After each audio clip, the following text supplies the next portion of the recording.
Hey, beautiful person listening to this. Welcome to A Positive Thought. I created this daily podcast because life is hard and it's actually impossible to be positive all the time. But I hope today's thought will give us a chance to stop, reflect, and have a moment of gratitude in our day, even if it's teeny tiny, because we are all a work in progress. This is just a reminder, not professional advice. I'm your host, Candice B, and today's thought is start before you're ready.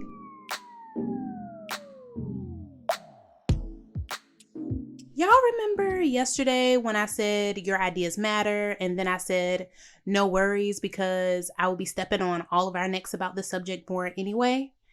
I didn't know it then, but I'm back today to tell you that you need to go ahead and start on that one idea you couldn't stop thinking about, and you need to do it even if you're not ready.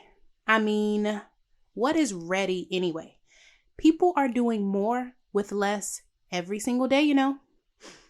You don't have to start today or even tomorrow, but you should start soon. Start before you get cold feet or you research yourself right out of trying. I read a lot of books and articles about successful people, and one thing that a lot of those people have in common is that they say they don't know if they would go through with whatever it is they did knowing what they know now, because usually the thing you're super afraid to attempt is going to be hard and you won't get everything right at first. You're going to make mistakes and you're going to fall flat on your face. Life would probably be boring if it happened too easily anyway. We're just not built like that as humans. So how do you start before you're ready, you ask?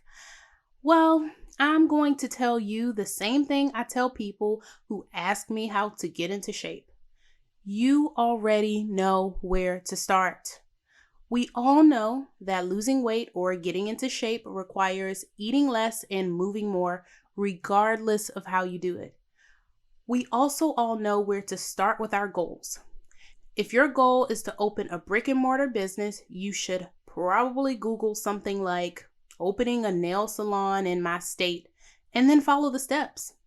Just like if your goal is to cut out sodas, then you know that you need to start drinking less soda every day and maybe replacing it with a healthier alternative. Mine was lemon-flavored LaCroix, by the way.